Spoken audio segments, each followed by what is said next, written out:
here's what I want to look at today, because I think that is something that is extremely, extremely important in life. In fact, pretty much all of the research has shown it's ever been done about the pie, how you feel clinically, how you thrive in your relationships, and how your performance is most driven by one factor, one, and that is who you are connected to, who you are connected to.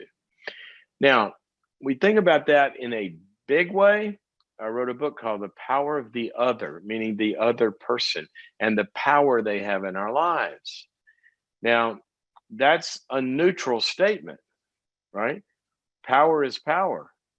Electricity is electricity.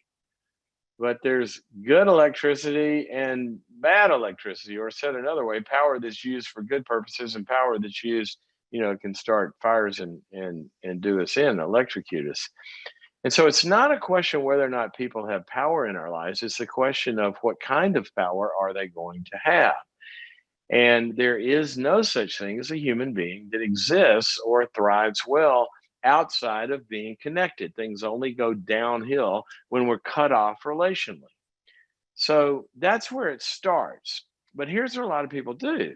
They say, oh, well, I got a lot of people in my life. I got a lot of relationships. Well, great. But what are they bringing to the party? Okay. What are they bringing to those three areas of your life? How are they making you feel? Are they healing you in the ways that you don't feel good?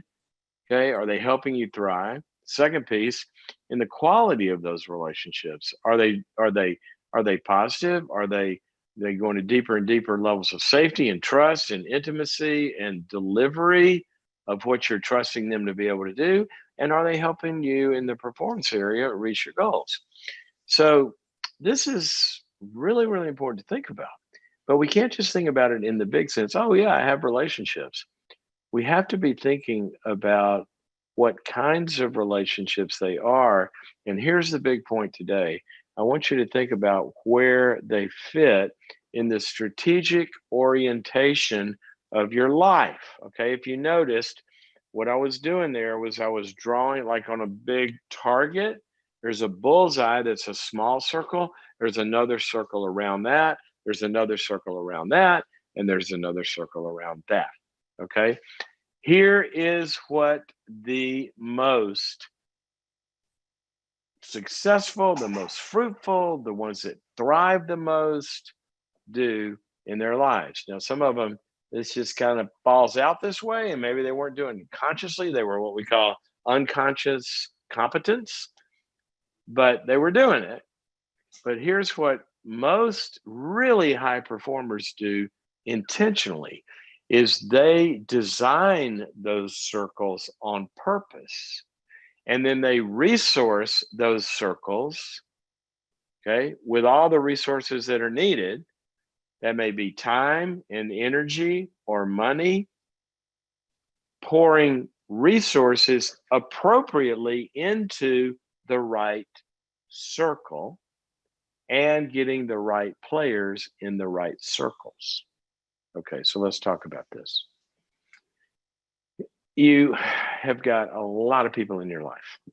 Some research has shown that we have the capacity, basically, in a somewhat knowingly meaningful way, for about 150 relationships that, and can kind of keep operating, sort of know what's going on, but not all at the same level.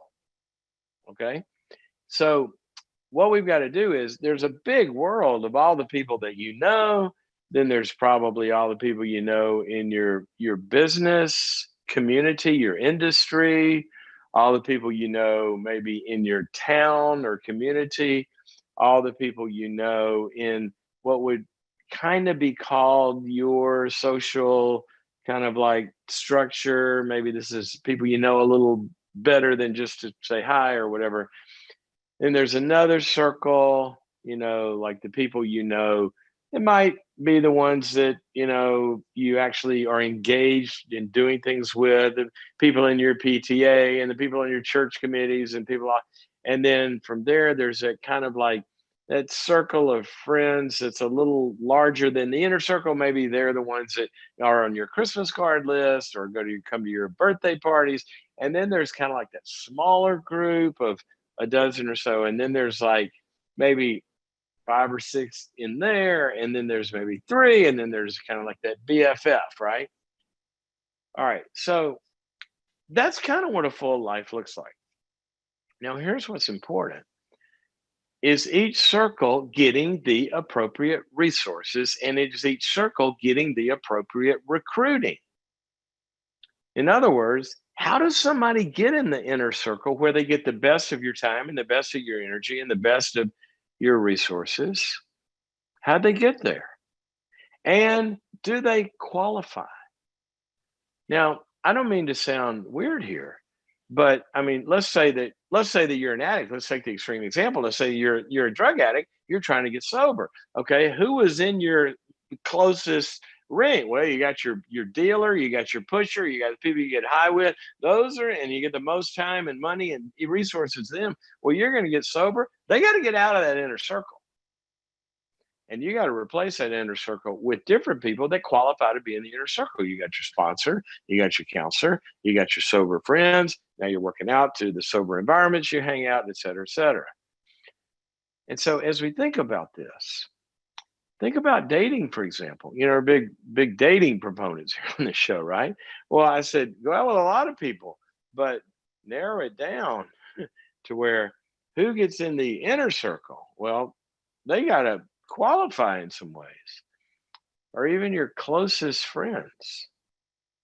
So how do we do that? Well, let me give you the way that I tend to think about it. You know, in the big way, kind of like anybody that's safe, right? It's not going to hurt you or not going to do something toxic or negative. But as we get closer in these circles and organizing our lives, then what gets really important, I think, are a handful of things. I talk about them in the four C's. The closer they get in there, the four C's.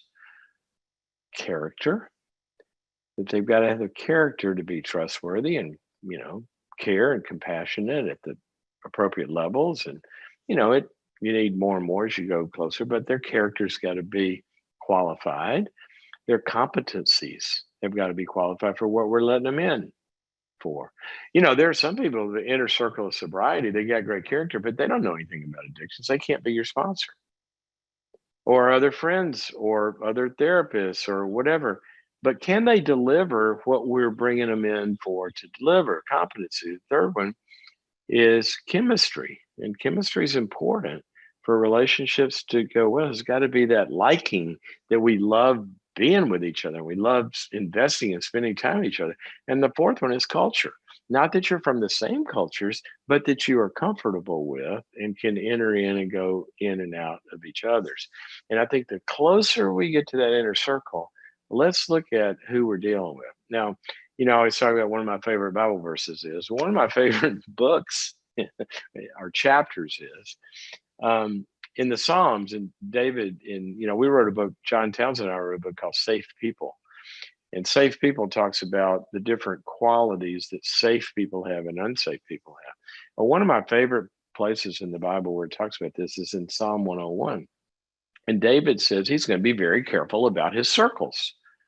And he says there's certain kinds of people he's just not going to let inside the circle. Basically, paraphrasing, narcissists, people that look down upon you, judgmental people, okay? People that are unfaithful, liars, people that pervert things. Pervert means to twist. So they have love, but it's twisted love in some way. Or they're going to help you, but it's twisted, it's manipulative, okay? Unfaithful, liars, all this kind of stuff. He says, I'm going to keep them far away from me. And then he says, it's the people that are what he calls blameless, which is an Old Testament term for, good guys or, good women, kind of just the good people. He said, those are the ones, and I love this phrase, those are the ones he says that he is going to allow to minister to him, to give to him, to nourish him, to build him up. It's something I'm, have found so important for all of my adult life when I learned that, there's certain people, you guard that inner circle and you you resource it. You put aside time and energy for those appropriate levels at different circles, and you will build a life based on that connectedness and that safety net and that community that'll affect every area of your life.